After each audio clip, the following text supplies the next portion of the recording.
Bismillahirrahmanirrahim. Dünyanın hər qaysı joylaridagi aziz qarindoshlarimizga Allohning bu go'zal salomlarini yo'llash bilan birga Tarixqa nazari programmamizning 4-sonini anglashinglarni qizg'in qarshi olamiz. Qadrli qarindoshlar, biz oldingi sonimizda tahriz, ya'ni beg'ishmalarni huzuringizga sungan edik. Biz bugungi sonimizda birinchi bob, ya'ni umumiy tarix bobidan boshlab diqqatingizga sunamiz. Mikrofon oldida qarindishinglar Qahira Qadiri. Birinchi bob umumiy tarix. Umumiy tarixning bir xulosasi. Sharqiy Turkiston tarixini boshlashdan ilgari tarix ilmining mohiyati va umumiy insonlik tarixining boshlang'ichi haqida bir oz to'xtalib o'tishni lozim ko'rdim. Chunki Sharqiy Turkiston xalqining bularni bilish ehtiyoji bor deb o'ylayman. Birinchi fasl. Tarix ilmining mohiyati. Tarix ilmi inson jamiyatlarining kayfiyatini, turmush va madaniyat saviyalarini to'g'ri suratda o'rgatadigan bir fan. Tarix bilimlari inson bilimlarining eng to'g'ri bo'lgani hisoblanadi. Chunki bu ilm bilan har kim o'zining insonlar to'plami ichidagi o'rnini va o'z millatining dunyo millatlari orasidagi martabasini bilalaydi. Dunyo millatlarining taraqqiy qilish, saodatga va madaniyatga erishishning sabab va omillarini o'rgatadigan, o'tmishdagi insonlarning boshlaridan o'tgan hodisalardan ibrat olib va bu yo'llar bilan millatning va yoki butun insonlik olamining kelgusidagi baxt saodatini ta'min qilish yo'llarini ko'rsatadigan ilm. Mana shu tarix ilmidir. Tarix ilmi umumiy tarix va maxsus tarix deb ikkiga ayrilgan. Birinchisi butun dunyo millatlarining va yoki ko'pchilik millatlarning tarixini bayon qiladi. Ikkinchisi bo'lsa bir millat, bir qabila, bir yurt, bir shahar, bir kishi yoki muhim bir voqeaga oid tarixiy ma'lumotlarni bayon qiladi. Tarix qaynoqlari. Tarixiy ma'lumotlar tövəndiki qaynoq yana manbalardan olinadi. Birinchi, to'g'ri rivoyatlar. Rivoyatlarning chinligi yana to'g'riligining alomatlari bo'lsa, bularning davomli bir shaklda mashhur bo'lgan rivoyatlardan bo'lishidir. Rivoyatlarning matnida to'la ixtilof bo'lmasligi, rivoyat qilguvchining tarix ahli bo'lishi yoki betaraf kishi bo'lishi, yolg'onchi emasligi boshqa misollarda isbotlangan bo'lishi, rivoyatlarning manbalarga muvofiq bo'lib, zamon makon ehtiyojiga xilof kelmasligi lozim. Shundaqla tövəndiki manbalarga eng yaqin bo'lishi kerak. Ikkinchi, Coğrafiyaning davomli tarixga yonishib keladiganligi bir oz tarix o'qigan kishilarning hammasiga ma'lum. Chunki bir inson jamiyatining dunyoning qaysi yerda bo'lganligi, tuproq va suv vaziyati, havo klimati, dengizga uzoq yaqinligi, o'simliklari, hayvon yetishtirish qatorliq omillarning shu millatning tarixi bilan zich munosabati bo'ladi. Va yana bir millatning boshqa millatlar bilan bo'lgan iqtisodiy, ijtimoiy va siyosiy munosabatlarni bilish lozim. Bularning hammasi coğrafiyadan ma'lum bo'ladi. Uchinchi, qadimgi zamonlarga oid diniy, milliy, siyosiy, ijtimoiy kitoblar, lug'at, qomus va adabiyot asarlari. To'rtinchi, qadimiy san'at asarlari. Beshinchi, shahar va obod bo'lgan joylarning izlari, xarobalar, obidalar, haykallar va kitoblar, ya'ni yozma yodgorliklar, mangu toshlar. Qadimgi zamonlarda tarix manbalari yolg'iz rivoyatlar va afsonalar, ya'ni adabiy asarlardan iborat edi. Keyingi 200 yildan beri tarix ilmi nihoyatda taraqqiy qildi. Rivoyat va afsonalarda uchirmagan to'g'ri va qimmatli ma'lumotlar maydonga chiqdi. Ba'zi to'g'ri va ishonchli deb qaralib kelgan va tarix kitoblarigami yozilgan rivoyatlar tashirilib, bularning to'qilma afsona va quruq gapdan iborat ekanligi isbotlandi va tarixiy rivoyatlik sifatini yo'qotdi. Dunyo tarix sahnasida hech tonilmagan bir qancha millatning tarixda g'oyat muhim o'rin tutganligi o'tirg'i chiqdi. Mana bu yangilik va taraqqiyotning sababi. Coğrafiya ilmining odatdan tashqari bir suratda taraqqiy qilganligi va yangi kashfiyotlarning maydonga chiqishi, qadimgi asarlarning tadqiq qilinishi, geologiya va arxeologiya fanlarining umumyuzlik taraqqiy qilishi, sayohat va ilmiy qizish va qidirish faoliyatlar natijasida qo'lga kelgan qadimgi shahar qoldiqlari, xarobalarning kundan kunga ko'plab o'tirg'i chiqishlaridan iborat. Birinchi fasl inson umumiy tarixining boshlanishi. Inson yaratilib dunyoda hayotning boshlangan vaqti hozirgacha aniq bilingani yo'q. Buni bilish uchun tarixchilar har xil yo'llarni sinab ko'rgan bo'lsa-mu, qanoatlangidek bir natija chiqqani yo'q. Bundan burun Yahudilar Hazrati Odamning yaratilishini taxmin qilishga edi. Ularcha insonning yaratilganiga Yerning 1351-yili 59445 yil bo'lgan bo'ladi. Yahudilar bu zamonni inson tarixining boshlanishi deb hisoblaydi. İslam tarixchilaridan bir qismi buni qabul qilsa-mu, yana bir qismi buni Isroiliyaning hech bir asosi bo'lmagan va boshqa hech bir samoviy dinda ko'rsatilmagan bir afsonaviy e'tiqodi deb rad qiladi. Va yana buni aniqlanmagan masala deb qaraydi. Hozirgi zamonaviy tadqiqotlar natijasida etnologiya olimlari yer yuzida insoniyatning bor bo'lganligi, Java, ya'ni Indoneziyada kashf qilingan eng qadimgi inson suyaklariga qarab, bu zamonni 600 ming yil deb taxmin qiladi. G'arbiy Turkistonda 1938-yili To'shiktosh va Amir Temur o'nkirida tepilgan inson suyaklariga qarab, O'rta Osiyodami shu zamonga yaqinroq chog'lardan tortib insonlarning yashaganligi o'tirg'i qo'yildi. İnsanның dünyadaki hayat davrlari tarix davriga kirishdan burungi chaq va tarix davriga kirgandan keyingi chaq deb ikkiga ayirib tadqiq qilinadi.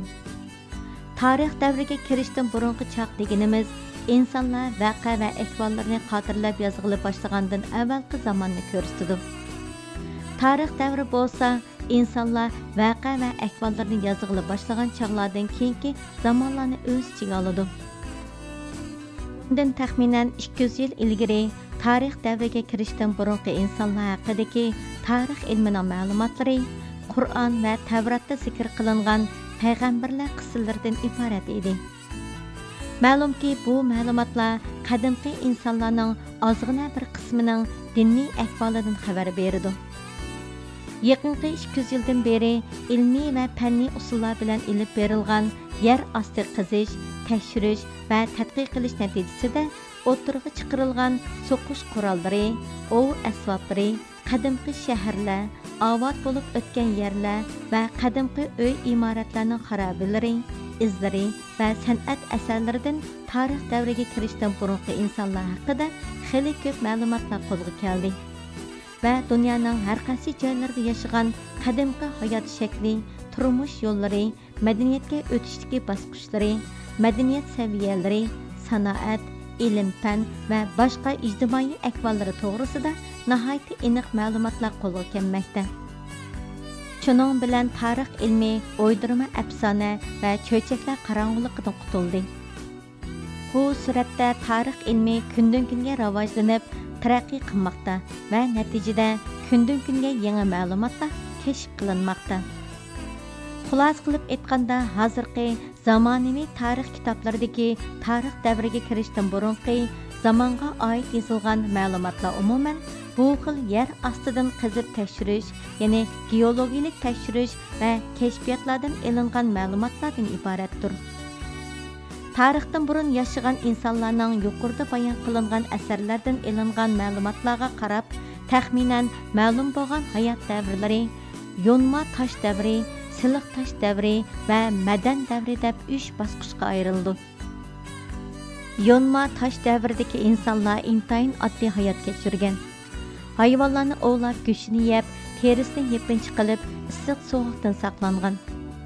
Ovlaydigan hayvonlar ko'p bo'lgan jangallarni, beliq ko'p bo'lgan sularni talishib, bir-birlari bilan so'qishgan. Bu xil hayotlarni qo'laylashtirish uchun va oson ovlash uchun dushman bo'lgan boshqa insonlar va yirtqich hayvonlardan saqlanish uchun o'tkir qurol lozimligini tushunib, toshni toshga urib chaqmoq, Taşni to'qmoqqa bog'lab, taş cho'moq va ushluq tash bilan nayza qatorliq qurollarni yasab chiqqan. İnsanlar bu xil hayot shakli bilan xili uzun bir zaman yashadi. Bu davrda insonlar o't qalab isinish, kechida turar joylarni yo'ritish, yirtqich hayvonlarni o'rkitish va yemeklarni pishirishni o'rgandi. Hayvon suyaklaridan xanjar, pichoq va har xil ziynat buyumlari yasab ishlatdi. Bu davrning qachon boshlanganligi aniq emas. Arxeologiya va geologiya olimlarining taxmin qilishlariga qaraganda, bu davrning boshlanishi bundan 50 ming bilan 100 ming yil burun bo'lgan.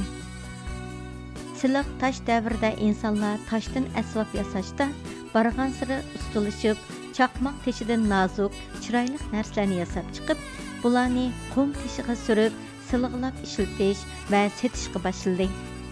Turmushlarda xili ko'p o'zgarishlar maydonga keldi. Vahshiy hayotdan tamoman ayrilgan yangi bir yashash darajasiga yetdi. Chunki bu davrga kelganda insonlarning bir qismi ko'chmanlik hayotini tashlab, bir ota avlodlari, ya'ni qabila jamiyati shaklida yerlashib, yashag'ili boshlagan. Bundaq ijtimoiy hayotning boshlanishining asosida insonlar tarixchilikni o'rganib, hayvonlarni ko'ndirib, uy hayvonlari yetishtirib chiqqan va turmushlarini dehqonchilik bilan qamdab, o't cho'p va o'simlik yiltizi yeyishni tashlagan. İnsanlar bu davrga kira-kirmaz mol mulkiga ega bo'lishdi. Shuning bilan bu mol mulkni qo'g'dash va uningdan foydalanish havasi tug'ildi.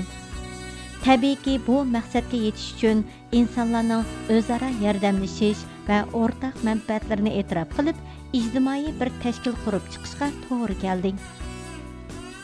Bu davrda insonlar turar joy va qo'rg'on yasig'ila boshladi.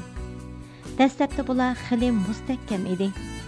Bular tomlari toshdan va usti yapılaq toshlar bilan yepilgan kichik hujra uylardan iborat bo'lib, dolman deb atalgan. Bu dolmanlardan buzilmay zamonimizgacha saq qolganlari joylarda ilib berilgan arxeologik qizish va tekshirishlarda tuproq ostidan ko'p sonda o'tirg'a chiqdi. Qo'rg'onlar bo'lsa toshdan qilin tam qilib yasaldi. Bu xil imorat va qurilish ishlarining taraqqiyoti xili tez bo'ldi. İnsanlar taş paltaları bilan yağaçlarni kesib, turar joylarining ustini yağaç bilan yepib, keng ozoda uylar va qo'rg'onlar yasab, kichik tipdagi shaharlar bino qildi. Ba'zi qabilalar kechalari boshqalarning hujum qilib, bulang-talang qilishlaridan saqlanish uchun uy joylarini ko'llarning o'rtasiga yoki suv bo'ylariga yaqin qilib, qo'ziqlar ustiga bino qilgan. Kunduzi quyib, kechasi tartib oladigan ko'riklar yasagan. Bu xil imorat va qo'rg'onlar shu zamonning eng mustahkam qo'rg'onlari edi. Keyincha tosh paltalari bilan cho'ng-cho'ng daraxtlarni kesib, butun bir qabila siqqudek cho'ng qo'rg'onlarni yasab chiqdi. Bunda qurilishlarni silish u sharoitlarda bakmu qiyin ish bo'lsa-mu, insonlarning hayotga bo'lgan zo'qi bu qiyinchiliklarni yenggan. Taş boqsa, ya'ni sapan va yog'och ketmanga o'xshash terilg'u asboblarni qo'llanish, kala o'kizlarni qo'shqa qo'shib, terilg'u hayvonlari qilib ishlatish, ot, eshak va to'yga qatorli hayvonlarni ko'ndirib, yuk va minak hayvonlari qilib ishlatish mana shu davrda ijod qilingan edi. Siliq tash davriga kelgandimi, yo'nma tash asboblari qo'llanilgan. Hatto madan davriga kelgandimi, temir kashf qilinganga qadar bu ikki xil tash asboblari qo'llanilib kelgan. Tarixchilar bu davrlarni aniq ayirish uchun siliq tash san'ati kashf bo'lgan zamonni siliq tash davri, madan kashf bo'lgan zamondan boshlab madan davri deb hisoblaydi. İnsanlık alimining hayoti yuqorida aytilganidek, tash asbob va qurollar bilan intayin ko'p qiyinchiliklarga duch kelmoqda edi. Keyinchi insonlar boshqa modda aralashmagan holda yaratilgan oltin va mis konlarni uchratdi. Tajribalar orqali bu madanlarni o'tqa silib, xohlagan shaklda har xil narsalar yasig'li bo'lganligini kashf qildi. Oltin va misni dunyoda hammadan burun O'rta Osiyoda yashagan turklar kashf qilgan. Bu kashfiyot bugundan taxminan 11 ming yil ilgari bo'lganligi isbotlandi. İnsanlar altından zinnat asboblari, misdan qilich, nayza, dehqonchilik saymonlari va boshqa narsalarni yasab ishlatgan. Lekin biz ancha chidamliq bo'lmaganlikdan yo'nma va siliq tosh asboblarni ishlatishni davomlashtirib kelgan. Keyincha taraqqiyot yo'lida yana bir qadam ilgirlagan insonlar misni qalay bilan aralashtirib tushni kashf qildi. Tush misdan chidamliq bo'lganlikdan kishilar qurol yaroq va boshqa asboblarni tushdan yasag'ila boshladi. Madan davrimi tush san'atining taraqqiy qilgan zamonidan boshlab hisoblanadi. Qalay misqa qaraganda oz uchraydigan madan bo'lg'achqa tush ishlab chiqarish oson emasdi. Shuning uchun tush asboblar ehtiyojni deganda qondirolmagan va tosh asboblarmi tamoman tashlab etilmagan. Keyincha temir kashf qilindi. Bu madanni boshqa moddalardan erig'dab, sap holga keltirish ancha o'ng'ay bo'lmasa-mu, temirning boshqa madanlarga qaraganda chidamliq va o'tkir bo'lishi, temir qurol asboblarning chidashliq bo'lishi bu madanga bo'lgan talabni oshirdi.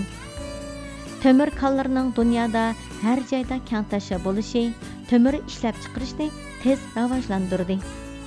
Qurol yaroq va dehqonchilik saymonlari temirdan yasab ishlatildi va tosh saymonlarga hojat qolmadi. Oltin, kumush, mis va tush qatorliq boshqa madanlar o'ziga munosib yerga ishlatilishga boshlandi. Zamonimizga ilmiy tadqiqotlarga asosan temirni hammadan avval kashf qilganlarning turklar ekanligi bilinmoqda. Madan davrini tarixchilar mis davri, tush davri va temir davri deb ishga oladi.